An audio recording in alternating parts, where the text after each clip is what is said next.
toxic job doesn't just drain your energy, it steals your joy. It hijacks your weekends. And over time, it convinces you that burnout is normal.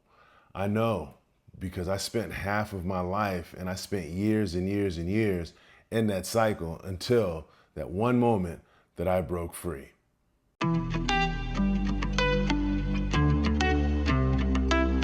I'm Sabado. I retired at 51 from a high-level HR role. In fact, I was the Chief Human Resources Officer. And I retired early, and that was by choice, not because I got injured, not because I got laid off, not because of any other reason except for the fact that I chose to. And I did it with my peace intact. Today, I want to talk about toxic jobs and how toxic jobs trap you. I mean, essentially, they trap you. I'm going to talk about why we stay so long, or why we stay too long, actually, and what I did to finally get out. So if you're tired of feeling like your life belongs to your employer or to your job, then this is for you. Let's be clear. A toxic job isn't just one with bad people or bad bosses. It's a whole system that keeps you overworked, under-recognized, and constantly doubting your own worth. Here were my red flags.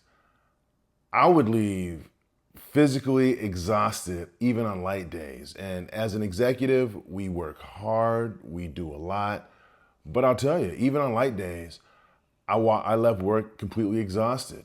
My weekends turned into recovery zones and not rest. They were just to be able to click out of one week into the next week. I'd hear about the company values in meetings and the mission of the organization, but they were never really taken into action. They sounded good when people talked about them, but when you looked at the action, it just didn't happen. And worst of all, I started to believe it was normal. I started to normalize the behaviors and the feelings that I had and thought to myself, maybe that's just the way that it is. And I think, how many of you out there look at your job and see all the BS you have to deal with that's unnecessary and think, this is normal. And that was where I was. And I was trapped. Again, I talk a lot about the loops. I was trapped in the loop.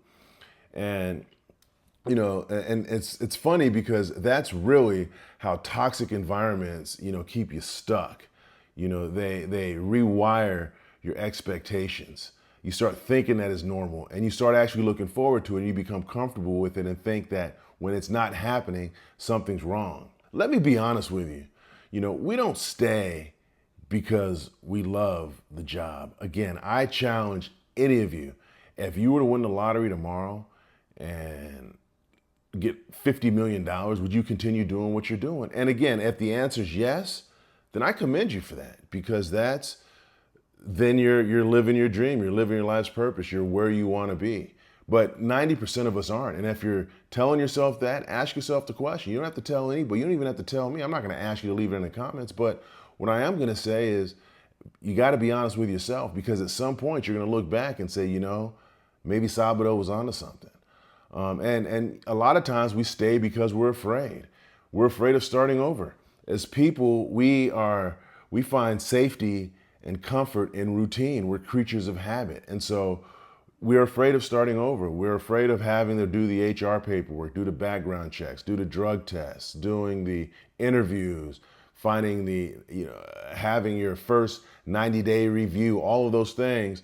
Those create a layer of angst. Now, I'm not saying it scares everybody away, but none of us like that. None of us like the feeling of starting over.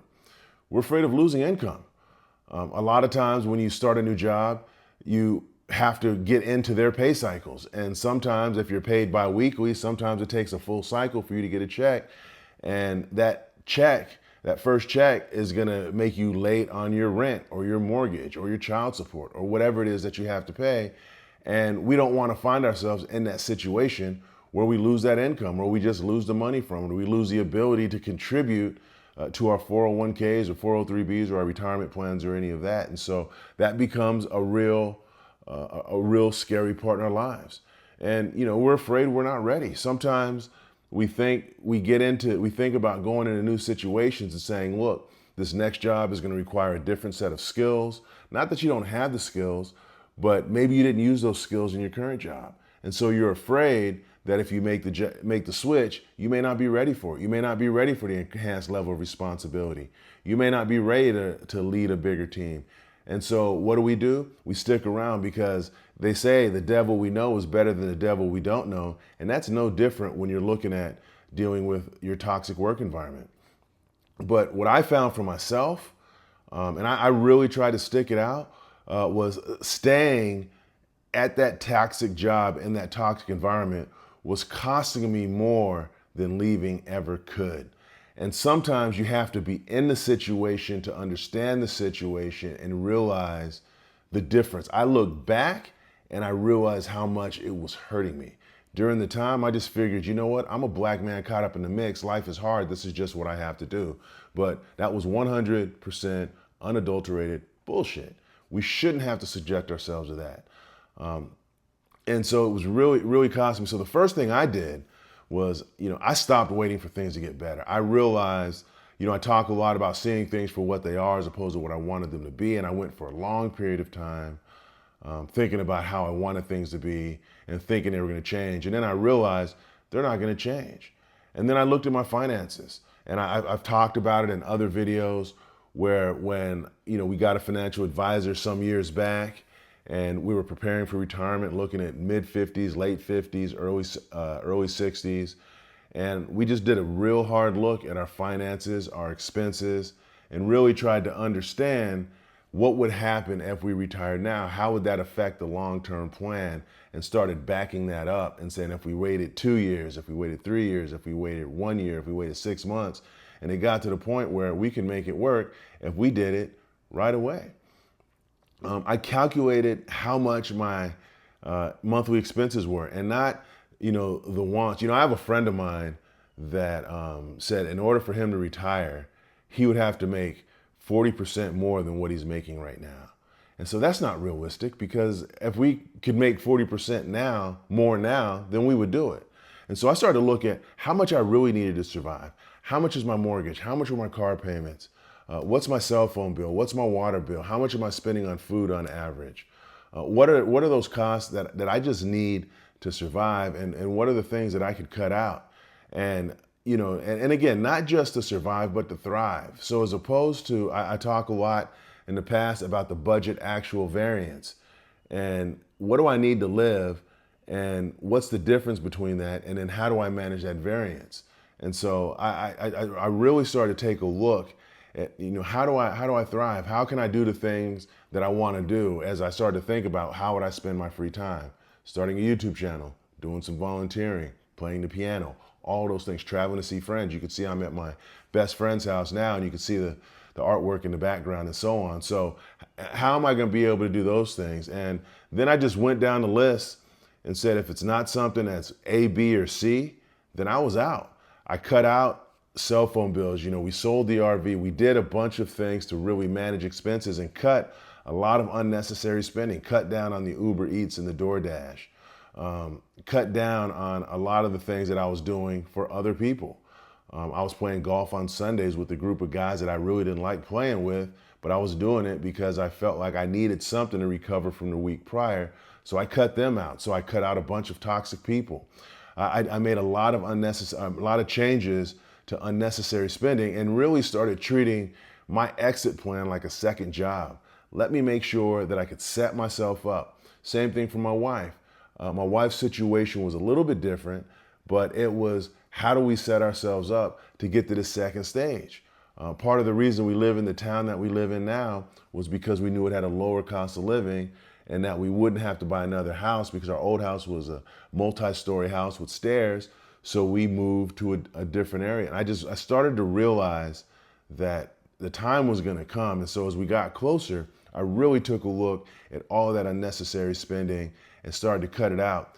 And folks, I wasn't trying to be rich. I was just trying to be free. I was at my best friend's sister's house yesterday, and I'm here in Atlanta and just enjoying Atlanta with my best friend and his family because I try to get together with him once a year. And I was with my best friend's sister yesterday, helping her in her garden because I'm a master gardener and all that. And it was funny because we were talking about retirement, and she said something about being rich. And I said, no, it's not about being rich. It's just I have control of my time. And she says, when you have control of your time, you're rich. And so it's not even about the money I have. It's not about the amount I saved. It's about the amount of control I have over my time. And she recognized that. And so the idea was not trying to be rich, not trying to be a millionaire, but just trying to be free, trying to be able to do the things that I want to do, because I don't know how much time I have left on this world. And a toxic job certainly wasn't worth the time that I was giving it and the effort and the concern that I was giving it. So, when I made my escape, it kind of looked like this. I still had a mortgage that I'm paying, and I'm still paying on that mortgage. And I put that as part of my budget, my monthly expenses. I don't have credit card debt.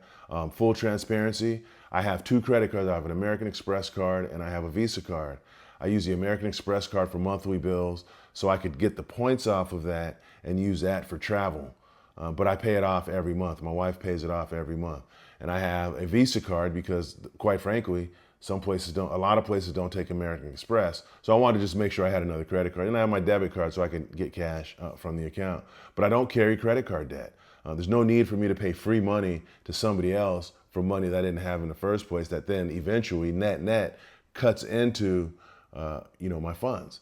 I built up my retirement account and my cash reserves. I looked at, let me just start pumping money into my retirement accounts, because I knew that once I retired, I was not going to go back, and making sure I had cash reserves. So in the event that I made a mistake in the short term with my retirement budget, I had a little bit of a buffer. I have a little bit of a buffer to manage, because the reality is when you retire, life still happens, and I wanted to make sure that I was there.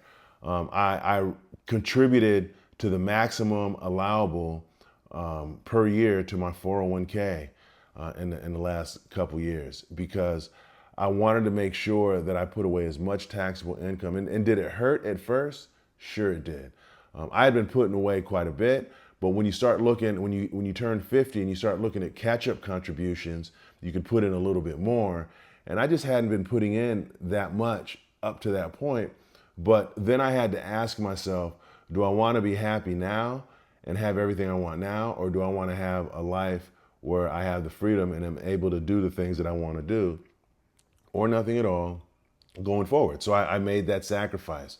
And anybody that thinks that you don't have to sacrifice to get what you want is probably on the wrong channel, because it's all about sacrifices. It's all about deferred gratification. It's not about hurting yourself. It's not about putting yourself in a bad spot. But what I found is that with deferred gratification, I was able to set myself up for a better situation in the future than maybe I was in the current situation.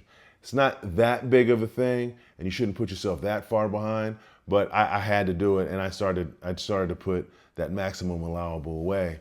And then I just simplified my lifestyle. Instead of going and buying $800 sport coats, and folks, I don't buy $800 sport coats because I like to be fashionable. It's because I'm 6'8", I have broad shoulders and a narrow waist, and I have to get them tailored, and they have to be made, and it's a whole thing. And there's not many places that do it right, so the places that do it right, you got to pay for them. So I stopped buying a lot of those things. I stopped buying dress clothes, stopped buying expensive shoes, stopped buying slacks. At one point I had an Audi S6. I sold that and bought a Volkswagen because the cost of ownership was lower. There's a lot of things that I did just to simplify my lifestyle. And that's simplifying my lifestyle financially. That's simplifying my lifestyle in terms of the people that I was interacting with. But once I started simplifying my lifestyle, then guess what? Things got less expensive, and I realized that I actually needed a lot less than what I needed. And then I asked myself a key question, and this is a key question I suggest all of you ask. Can I afford to get my life back? I didn't wait for the perfect number. I didn't say, I know a lot of you are probably in the comments going to ask me, did you need $1 million? Did you need this? Did you need that?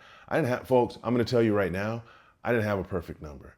We modeled out with our financial advisor how our assets would manage over time under a bunch of different scenarios. We found that even at 100 years old, we'd still have money left over, because with modern science, I have no idea how long I'm gonna live, and I have people around me that have lived a really long time. So, but I didn't have a specific number. I just wanted to make sure that based on my current habits, calculating in inflation and other external factors, is there a high likelihood that I'm going to get there? Because folks, by the time I'm 90 years old, I'm not going to care if I'm broke or not, as long as I don't have to live outside. I don't see a lot of 90-year-old people living outside. And so, but again, my plan shows that I'll still have assets at 99. My wife and I will still be able to live into our golden years, which is 100 plus, and have some money. But the key for me and the key for my wife was, can I afford to get my life back? Because you give so much of your life to work. And if you think about, if you break a day into 24 hours, generally 2/3 of that 24 hours is going to meeting somebody else's goals in a situation that in my case was toxic, and really that was going to kill me at some point or another. And then when the answer was yes, and I was intentional, I walked. I was out. And my boss was surprised because he had just given me a huge raise thinking that it was going to make me happy. But, part of the challenge was my boss never realized that I didn't do that job because I wanted more money. I went to that job taking less money because I wanted to do some real good. And I think I did do some real good, but it was at a cost. It was at an emotional cost because, again, the environment was just what the environment was. And so I left. He was surprised, and I was happy. I was ready to go. So at the end of the day, just remember that, retiring early didn't mean I had all the answers. I still don't have all the answers. And, we have a bunch of economic uncertainty and things going on now. So I don't have all of the answers, but I'm in a better place with the capacity to think about them, to understand how I feel about them, to process those emotions, because I'm able to, I don't have other things lingering over my head. It meant I finally had space to breathe. I'm in a place now where, again, I think I'm just a better human being. I'm more balanced. I'm happy. I don't get as angry. I have good people around me. I can honestly say that the people in my life, I love them and they love me, and in the ways that I need to love them and the ways that they need to love me. My relationship with my wife is 100% better. It was never horrible. It was never bad. But now it went from, what they say, good to great. It went from better. It went from the best to the bestest. The most beautifulest thing in the world, is just like that. I get in you. Anyway, and the truth is that, some of us say, well, our jobs are going to suffer. But the fact is they'll replace you in a week. When you're gone, now we got some staffing shortages. I know I'm an HR guy and I got to be rude in fact, but the fact is they'll be over you. They're not going to be thinking about you because it's not about you. It's about what you can do for them. And in most of our relationships, unfortunately, if they're not set up right, then it's about what you deliver. It's about the value that you have as opposed to any real connection. But your family, your health, and your peace, those are all irreplaceable. So you lose those things. And there's relationships that were impacted because I was working so much. But you can't lose that. And if you're telling yourself that you don't have a choice, I want you to hear this because this is critical. You might have fewer choices than you want, but the reality is you have fewer choices than you think. There's going to be a point where you all retire. And it's going to either come because you plan it and it's going to be based on your plan, or it's going to be based on some other plan where you get sick, you get old, you get fired and can't find a job. I've got buddies of mine that, they got laid off and they can't find another job because once you hit 50, it becomes incredibly difficult to find a job. So it's either going to happen on your terms or on your own terms or on somebody else's terms. And one thing I learned a long time ago is that I got to live life on my terms, or like Frank Sinatra said, I did it my way, and you have to take control of your life. So just know as I close, your job is not your identity. Who you are is not your job. Now, your identity might lead you to certain jobs, but your job is not your identity. Your paycheck is not your purpose. Money is just a tool for you to be able to do the things that you want to do. If you can do the things that you want to do and live the way you want to live without money, then money wouldn't be important. So money is a tool. And a lot of people, you hear people talk, and I hear people talking now about their jobs, and they talk about burnout and almost talk about it like it's a badge of honor. Well, it's not. Burnout is not a badge of honor. There is nothing noble about burnout. And if you're feeling burnt out and you're in an environment that's burning you out, or if you're in a toxic environment like I was, then it's time to just start thinking about it. You may not be able to do it for 1 year, 2 years, 5 years, 10 years, but nothing's going to happen if you don't ever think about it. Start thinking about it. So start where you are. run the numbers, and make a plan. You know, you don't need to retire tomorrow, but you have to start working towards your exit today. Because as they say, the best time to plant a tree was 20 years ago. The best time to start saving money was 20 years ago, but you got to start now. You know, I'm meeting you where you are, but the bigger challenge is you have to meet yourself where you are. And if you want help figuring it out, subscribe. That's what the channel's for. Subscribe to the channel for that, because that's what this channel is all about. So in the next video, I'll walk you through the 3 steps I took to plan my early retirement while I was still working. And no, it did not involve playing the lottery. In fact, my wife gets angry because she always says, go buy a lottery ticket. And I said, I don't want to buy a lottery ticket because it's going to make my life way more complicated than I need it to be. And I'm halfway joking, but I just don't need the aggravation and the press. And so, hit the bell, and I'll see you in the next video. Have a good rest of your day, and I will talk to you soon.